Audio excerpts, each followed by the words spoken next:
What are cups? How do they work? And what different types of cups are there? We'll start with the old school ones. So these are kind of the traditional ones that when I first started doing massage therapy, this is what they had, they came out. Pretty self-explanatory here. We just kind of put the cup on, hand pump. The ideology is you get these two lines on here. You want to kind of pump it to that first line. If for some reason the skin would exceed the second line, I want to pop the thing off. Typically, like for these, I like to leave them on for like 8 to 12 minutes. If you're using them extensively, and I know that you've used them before, I'll leave them on for like 12 minutes. If not, if it's your first time, I might do like 6 to 8. I don't want to do it too much. With this one, you just get consistent pressure. So if I just leave it on, it's just gonna nonstop be pulling pressure up. There's a few other cups we have here that are a little bit different. I'll kind of explain it to you.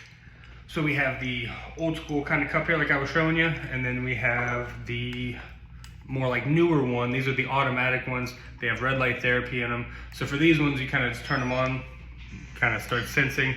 You then put it on the same spot.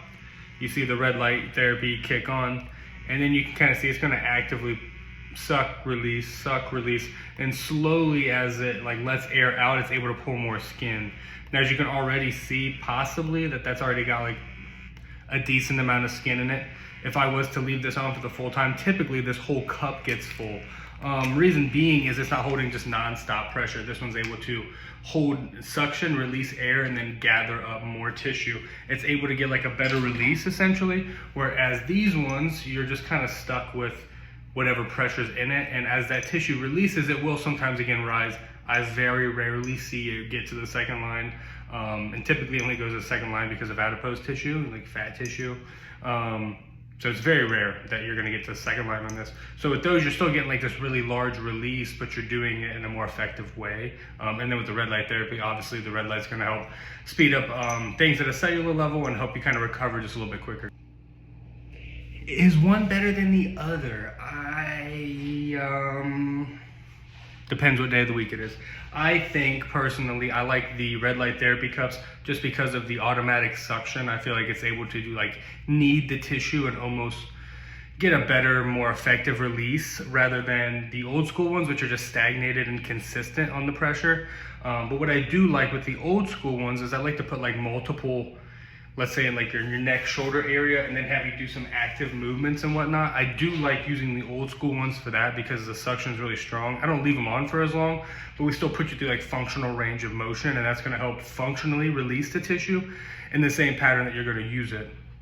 So in that case, I'd be more of a fan of that. If I'm just gonna like have you laid out on the table and just let you use the cups, I think I would prefer the red light therapy ones, just because again, it's gonna get that like kneading pressure and get more tissue built up into it as opposed to just holding and stagnating the same amount of pressure.